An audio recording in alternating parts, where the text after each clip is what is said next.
Hey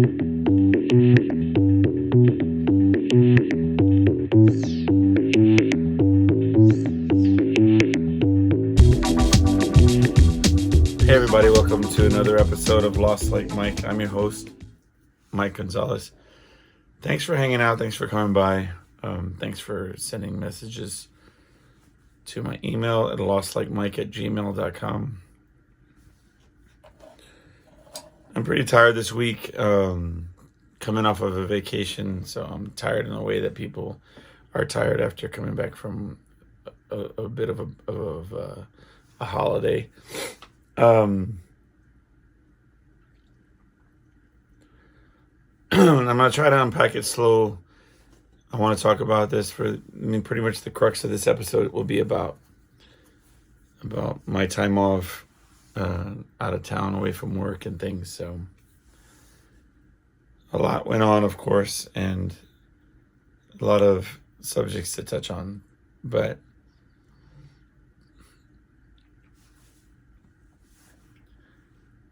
I think there's a lot of fun. It was about 4 days off. We went down to the coast for about 4 days, and of course, as I always talk about, it's super hard work to plan a trip. Kudos to my wife for doing that. She just checks all those boxes, and it can be a little bit arduous, but it starts with the packing of things and the knowing what to take, and of course booking the rooms and all that kind of stuff, and planning all that kind of things. But in particular, this year was a lot of packing, and we did talk about, like, I was telling her, I said, they have those commercials where, like, you're turning into your parents and blah blah blah. When you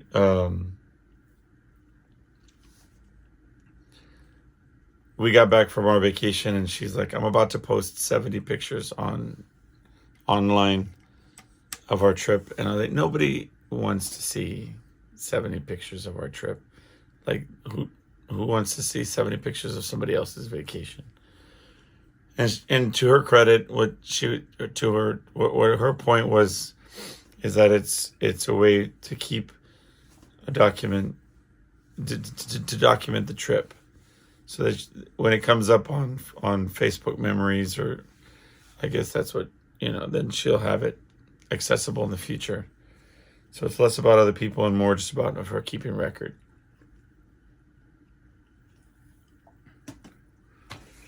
But yeah, so that part of it was a little bit of, I always say, getting ready for the trip, that's not vacation, that's not relaxation, that's, because you can't forget anything, and you need to making lists and checking them before you leave. And there's a window of peace and tranquility that is somewhere in vacation time, and perhaps that's in retrospect, when you're looking back at the vacation and thinking of certain moments fondly. But no, actually, I was very conscious this trip. I knew that there was it was going to be a lot of work. And so I was looking for those moments of peace that you have to sort of be hyper conscious of, and sort of, not take for granted.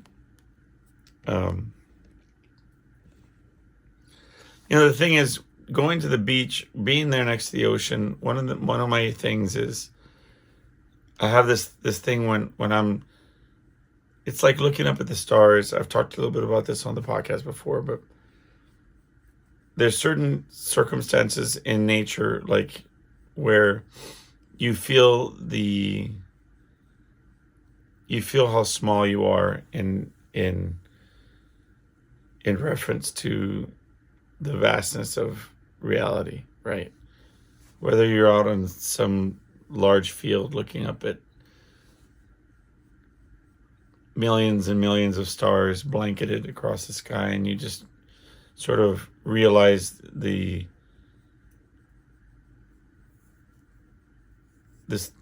scope of reality.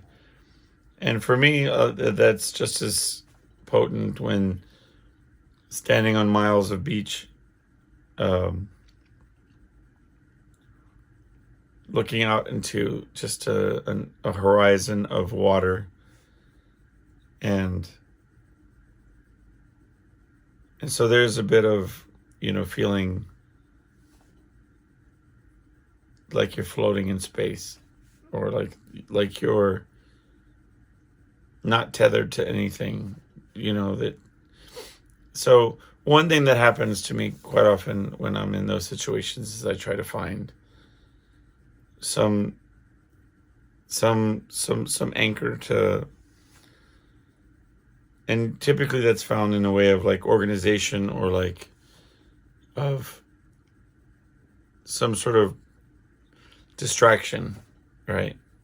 I call it distraction, but it's really engaging in whatever it is that's like directly in front of me.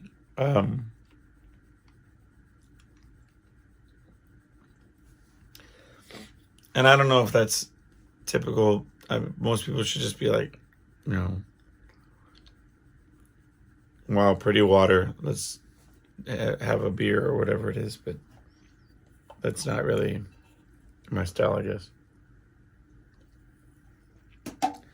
So when we first went out, our mission was to maximize the events. Do as much as we could. Like, we drove out and we started off at an aquarium. Before we even got to the hotel, we were at this beautiful giant aquarium, looking at all these fish. It was really pretty cool. But we ended up we got down there to the room and got checked in and whatever. And I don't get, now that I'm looking back, I wonder if we even went to the ocean that night. I don't believe we did. We might have. Anyway, but the intention was to go first thing in the morning. Like it's like a tradition to go watch the sunrise, over the water, right? So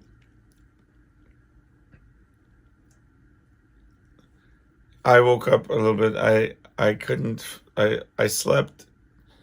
It's like you're in this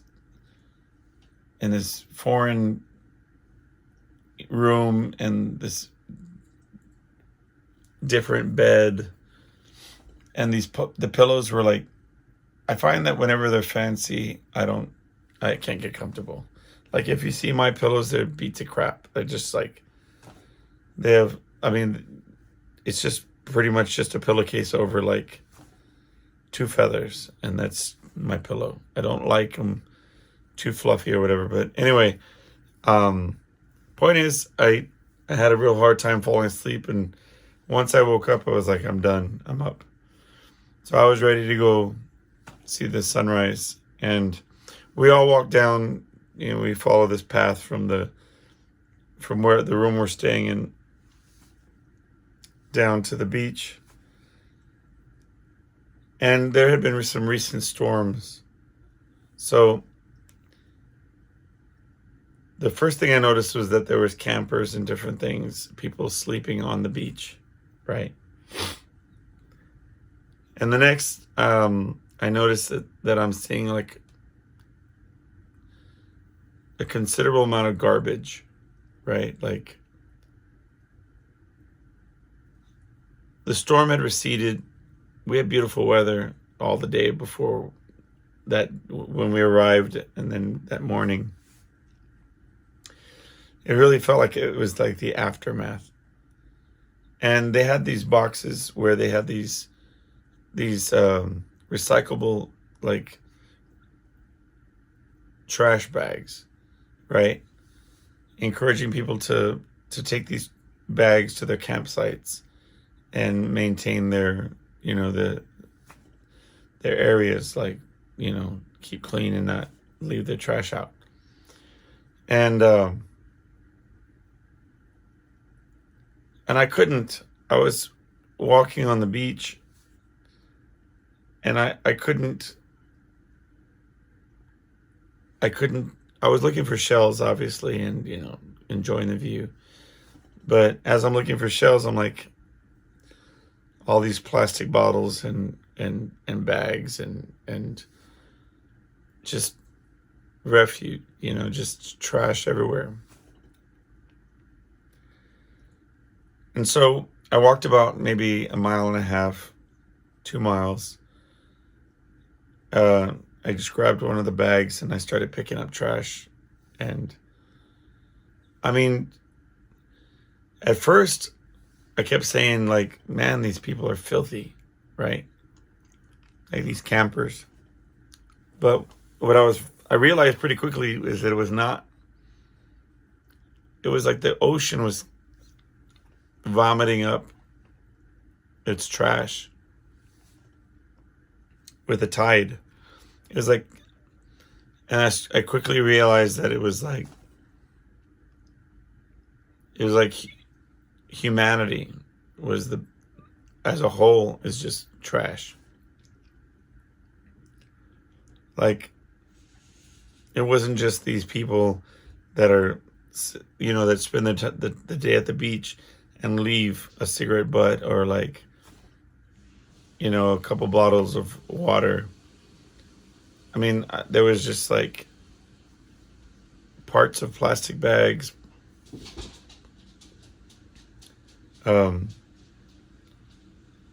buckets and rope and just all kind of crap. I mean, piles and piles of garbage. And I was just in a 1.5, 2 mile span. But I couldn't play in the sand with my daughter or, like, jump in the ocean in good conscience. I couldn't do it. It was almost like I had to pay my penance before I did that. You know what I mean? So,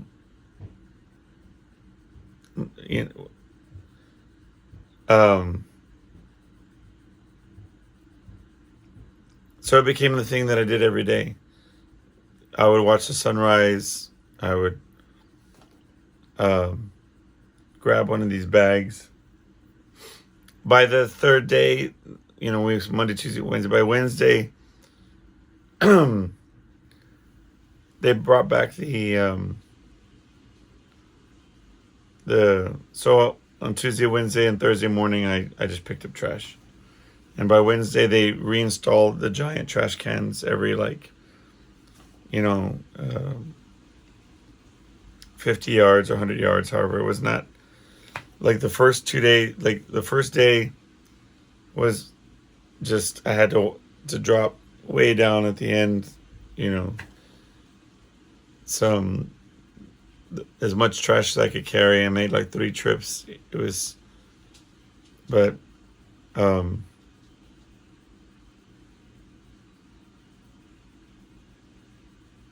it was crazy, the amount of garbage.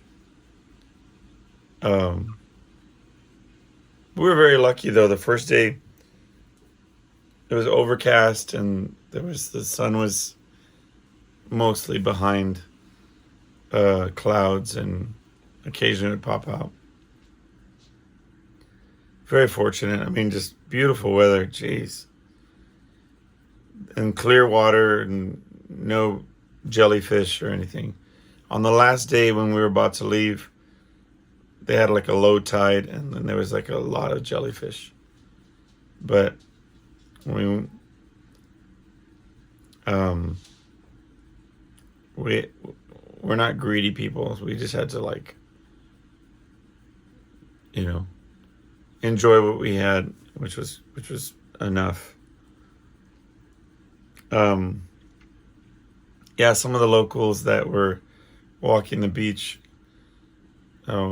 thanked me for, I guess they had noticed that I was doing community service like some kind of convict. I was out there just picking up trash every day.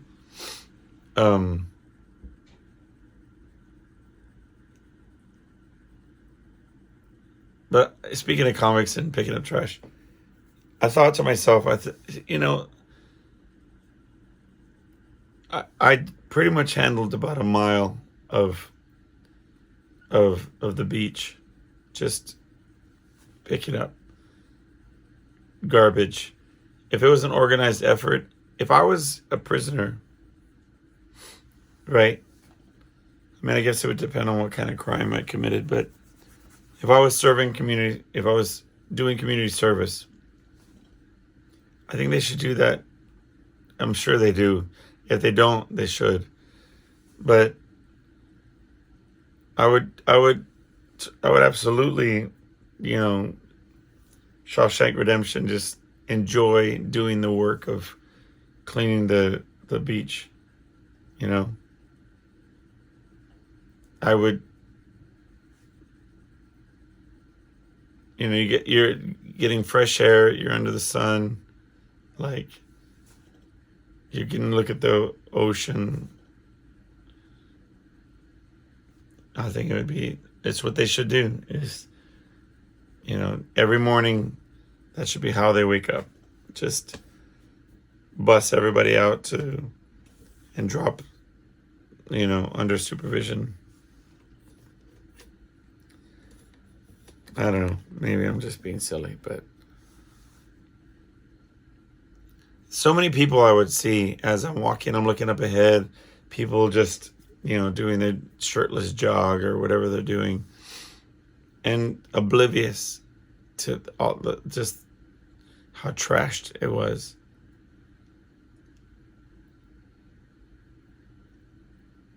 I will say there was this one family, we saw them on 2 different days that we were there. I mean, these fools would they would come park, so they'd have to set up the thing new every day. But they cleared an area of moss and stuff with rakes. They brought rakes from home. And they would rake the path to get to the ocean from their spot. We came the next day, and they had made an entire volleyball court, and they lined the exterior of the court with moss, like of sea, whatever that stuff is. It's like this mushy, dark orange, mushy stuff, and they lined the exterior of this giant rectangle of a volleyball court, and then they raked and re-raked and re-raked the sand within the volleyball court. It had I don't know, I guess maybe poured water. They made it look legit, like this volleyball court. So impressive. It was ridiculous.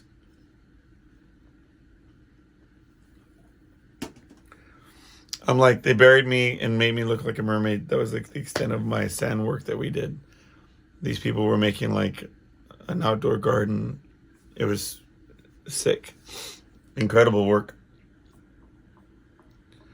But the OCD part of me, like that everything was jealous because they made it look like civilization just out here in the middle of nothing. But anyway,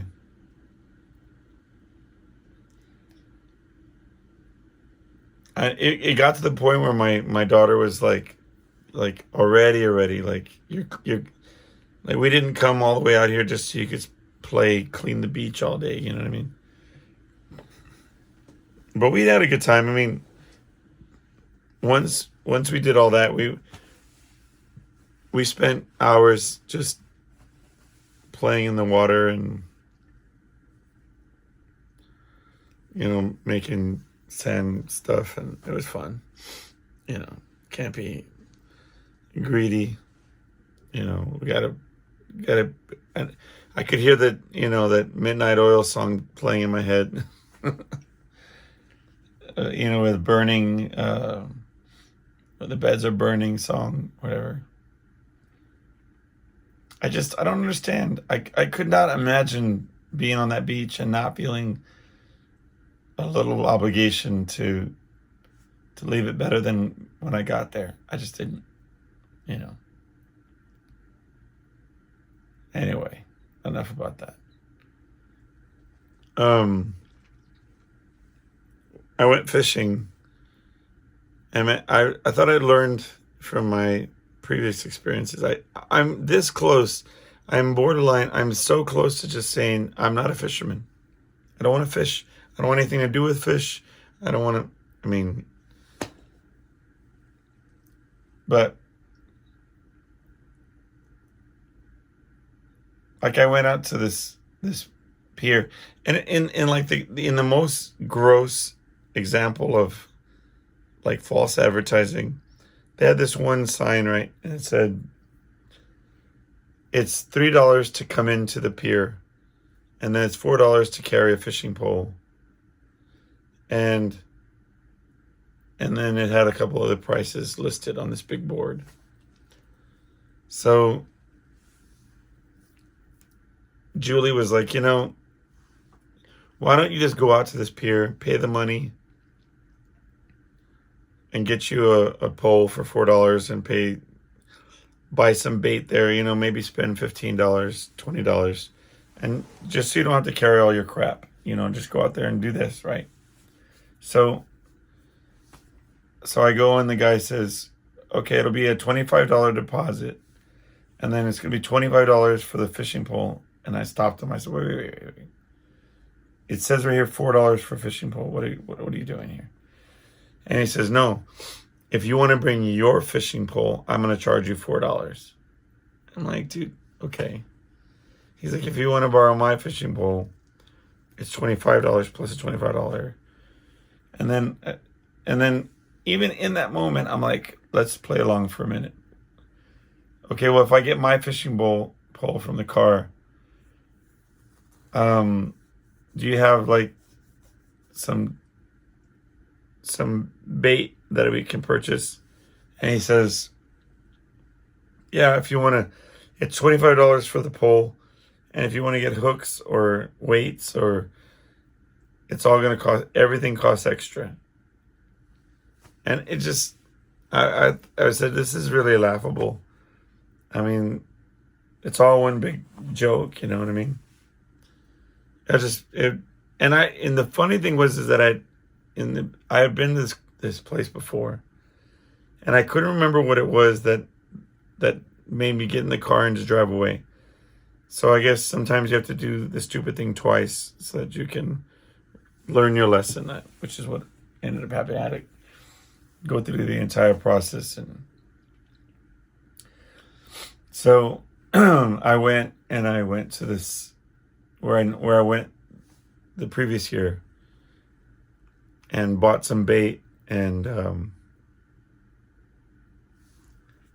so I went out it's a beautiful pier where I was at.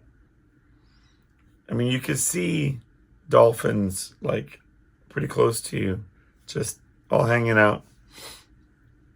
But I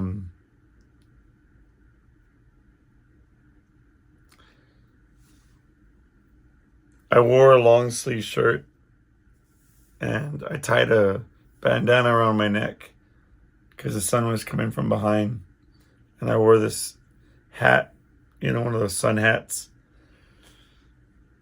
In my mind, I'm like, I'm not going to mess with these, son. Because the first day that we were out, when I went on that, I had like a tank top on or whatever, and I got like all, you know, crispy and weird lines and stuff. So I was like, man, what's going on? Like, even if I have sunblock on it. So I was like, nah, dude, I'm going to wear long sleeve everything. But I didn't think about the backs of my legs. I didn't spray any sunblock. So I was fishing there for a long time. And at the end, right away, I was like, I knew that I had messed up. Like my skin felt tight, and I was like, damn, dude, I made my legs all crispy. I was pretty bent about it. Anyway, I caught like 3 fish, right? But I'm a catch and release guy, right? So the first fish I caught was this weird, ugly, black fish. And it swallowed the hook whole. Like all you see was the top part of the hook. Like, and it's got a big old giant mouth, mama, and you can see all the way in that the hook's just gone. And so I hate that. It's one of my pet peeves. And there was this man there that, it makes no sense, but when I was here like a year ago, I saw that same man at that same pier. Because the reason I remember is because he's very quick to talk to you. And he was like talking to me right away. Like, you know, the standard, like, you've been having any luck catching fish and whatever. And I was like, nah, but this fish ate my hook, man. He's like, he's like, that type of fish eats the hook all the way into their stomach or whatever. I was like, well, it's gonna keep my hook. But I catch another little fish, right? This one's like a regular, like regular looking fish, and the hook comes out right away, but the fish is like slimy and jumping around, and I was gonna throw it back anyway, but I'm like, dude. And I didn't, the point was I didn't take the hook out myself. It was doing like movements and stuff, and it took itself out of the hook. All I wanted to do was practice getting this stupid hook out. And then the next fish I caught, it somehow got the hook through like its mouth, and then it looked like it was caught on around his eye. It might not have been, because he wouldn't. It was the same as that other kind of fish, and it would not stay still. I was holding on to it, trying to free it, and I couldn't. I have this thing where, like, if I'm taking too long, then I panic. I think it's gonna die or whatever. So I cut the hook off and sent him on his way. But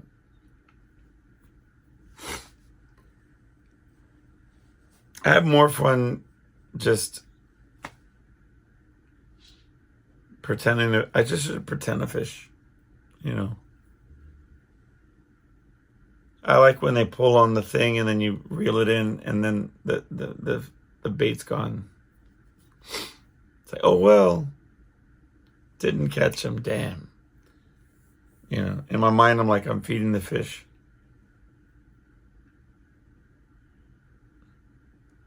But, okay, twice, and this is the thing, I went to this fishing store, like a bait shop, and he restrung and I told the guy, I said, whenever I feel like I'm catching something, I feel like I caught something. If there's any real tug to it, I can't reel it in. They end up breaking the line. He's like, I got you. I'm going to put a thicker line on there. You'll be set. So I went out there with this fancy new line, and then I caught a significant one. I'm like, whoa, I feel that. And I start trying to reel it in. And it's just like, I give it some slack. And this is not like drop fishing where it's like I got caught on the pier or something. Like, I'm casting out. Anyway, and I'm telling you, twice something starts pulling the line. I start reeling it in. I let it go, to make it tired. I start reeling it in, and then snap, it breaks the line.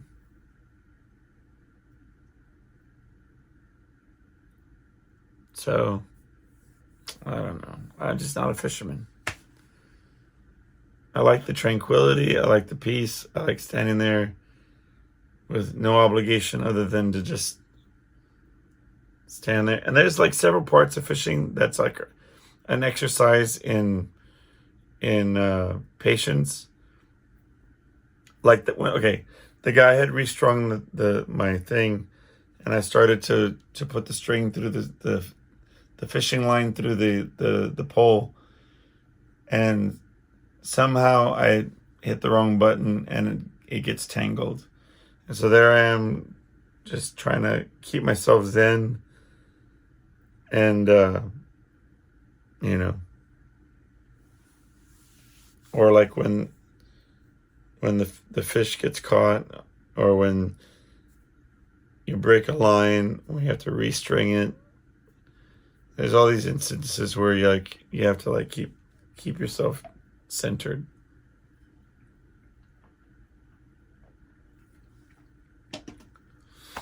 But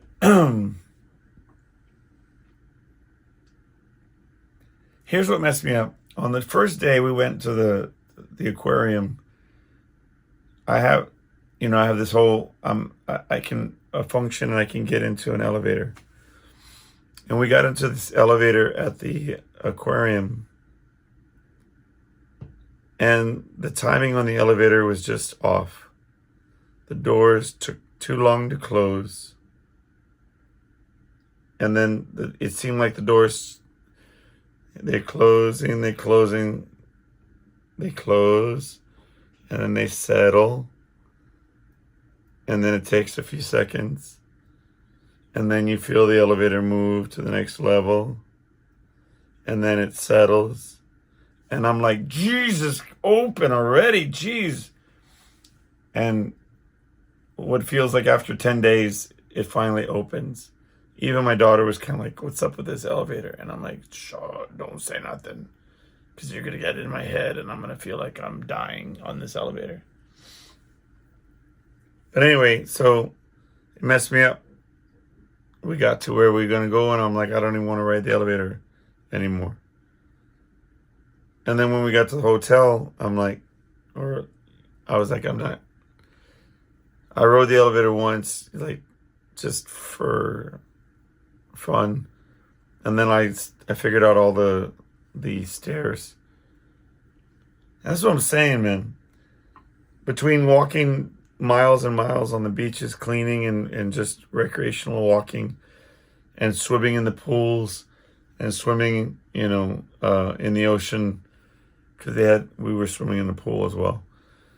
And then up and down the stairs, I'm like, dude, I'm going to be all fit by the end of this vacation. I mean, my lower back was like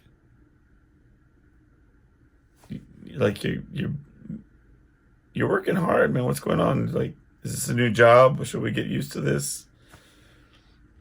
Anyway. Man, but I'll tell you, one thing happened. We were in the pool,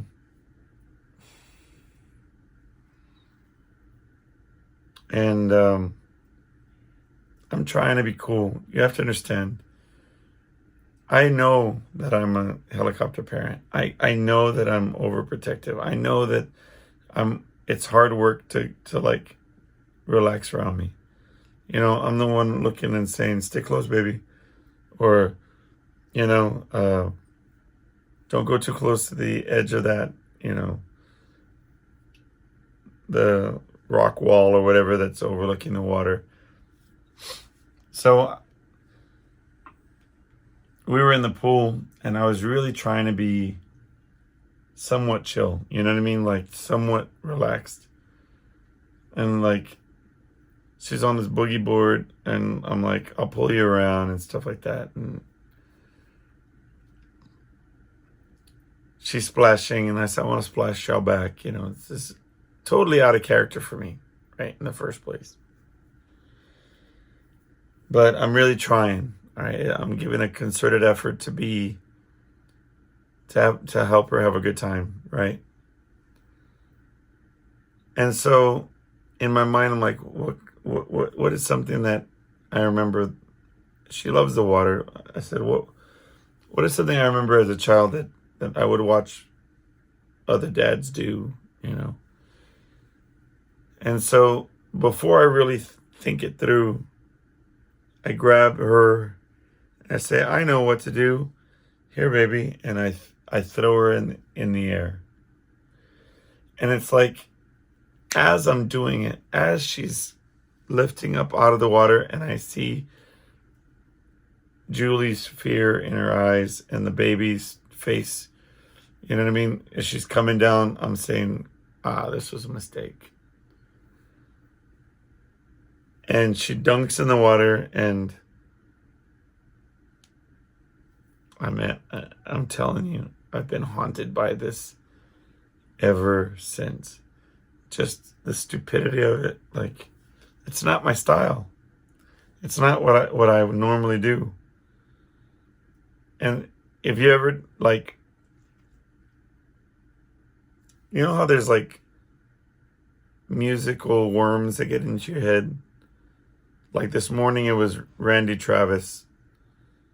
I'm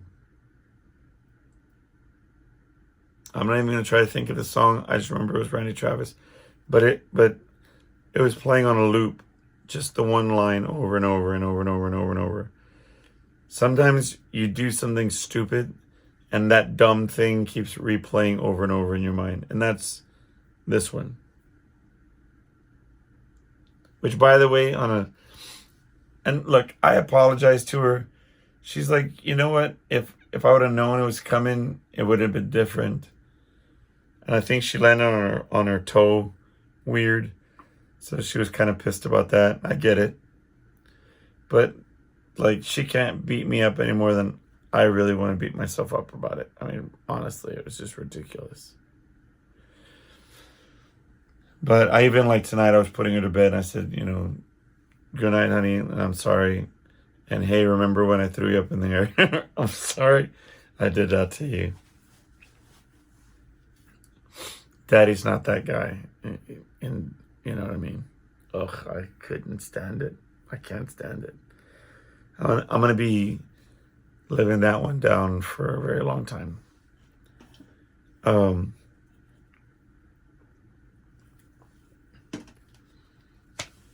on a side note, there was something I did.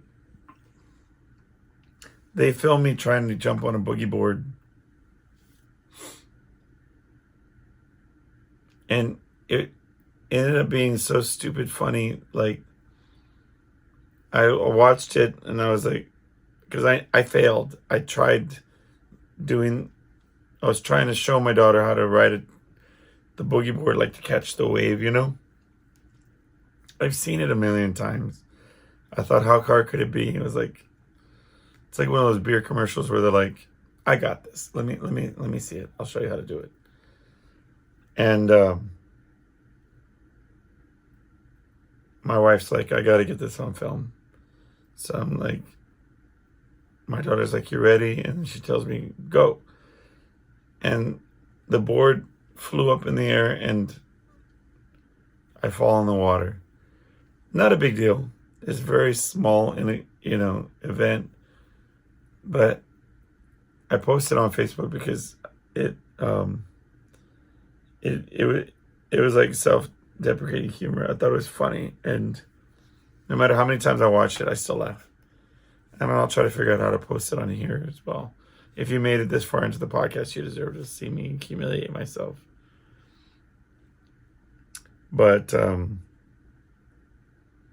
reason I bring it up is it was like hundreds and hundreds of views from random people just watching me bite it in the middle of the.